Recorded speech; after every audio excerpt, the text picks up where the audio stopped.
how can the Chinese foreign minister continue to call Pakistan an ironclad brother and an all-weather strategic partner, and also use the same language which the Pakistani side is using, calling for an impartial probe, when in the past, impartial probes have really not got anywhere for India in terms of, calling out these terror groups and getting the Pakistani state to act against these terror groups? Thank you very much for having me. First of all, the deterioration of the situation between India and Pakistan as we speak is a reason for great concern. These are two big countries, both armed with nuclear weapons, and over the decades they have fought many times. So this is the right time to call on both India and Pakistan to exercise the maximum restraint and seek a peaceful solution, because otherwise the consequence will be too much for either India or Pakistan to bear. Now, secondly, when you talk about terrorist attacks, you may know inside Pakistan there have been terrorist attacks against the Chinese nationals. And we actually lost quite a few Chinese nationals inside Pakistan. But we always called for a thorough investigation into what exactly is happening behind the scene, who was pulling the trigger, who was committing all these atrocities. And I think China is using the same philosophy to apply to this particular round of attack, because the attack may be initiated by anyone rather than by the government of Pakistan. This is time for both India and Pakistan and all the other stakeholders to work very closely to get to the bottom of the situation, rather than allowing this attack to be the Professor trigger Gao, of last escalation. year when there were the Chinese CPEC projects that were attacked in Balochistan, and I saw the Foreign Ministry's statement, it did not mince any words. It certainly did not call Pakistan an ironclad brother in the aftermath of the attacks that killed Chinese nationals in Balochistan.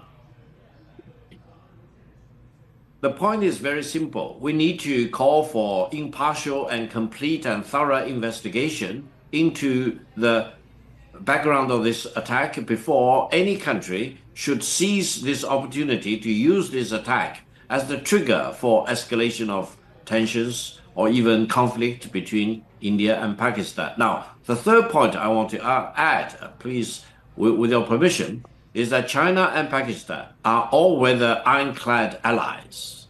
No one should second-guess this alliance between China and Pakistan.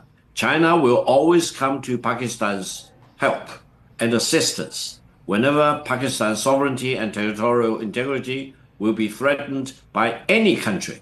So this is a very serious matter. You're talking about a war between Pakistan and India on the one hand, and then you are talking about an ironclad alliance between China and Pakistan, and China's full commitment to defend Pakistan's sovereignty and territorial integrity. I'm glad, Professor Gao, you've been upfront here on our show. Professor Chalani, at least you can't fault him for hiding the Chinese game. He's upfront and he's saying that it'll come to Pakistan's defense, which is its ironclad brother. I was going through the amount of weapons that the Chinese have supplied to Pakistan. It's full of 2 pages full, from JF-17 fighter jets to Yuan-class submarines to the P-10 and P-15 missiles. I mean, 60% of Pakistan Army's weaponry today comes from China. And Professor Gao, I have issues with what you said, but I certainly will not fault you for being forthright. So, Professor Chalani. Well, this attempt to draw a false equivalence argument, trying to place the victim and the attacker on par, and then distorting why Chinese nationals have been killed in Pakistan. They have been killed in Pakistan because they have pursued projects in areas of separatist unrest.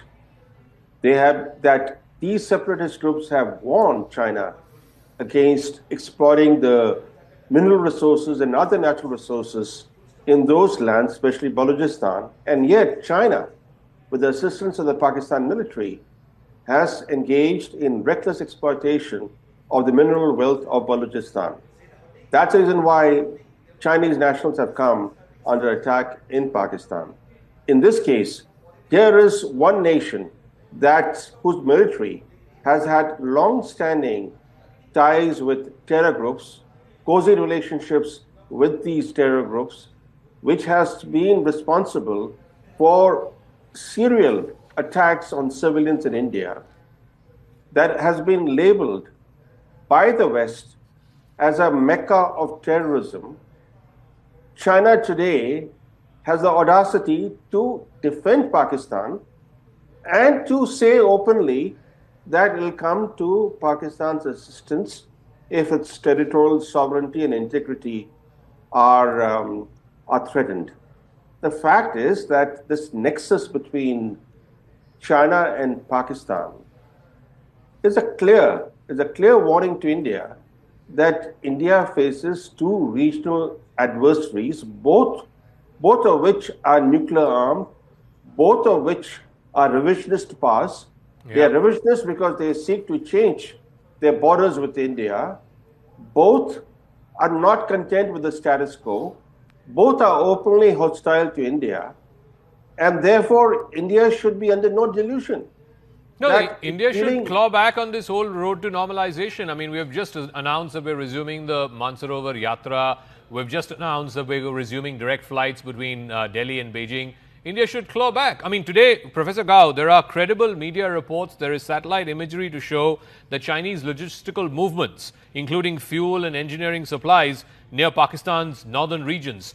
Can you categorically confirm or deny to our viewers who are watching here in India that if a situation were to escalate between India and Pakistan, that China will not come to Pakistan's aid, providing it military and logistical supplies? Thank you very much.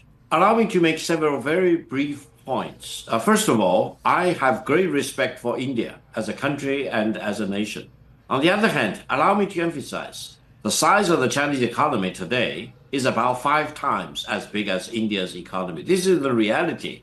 But the point is, if India wants to shut itself out of China, it's in the detriment of the Indian people. So don't talk to me about closing China away from India, because you will do that with great harm to the fundamental interest of the Indian people. That's number one.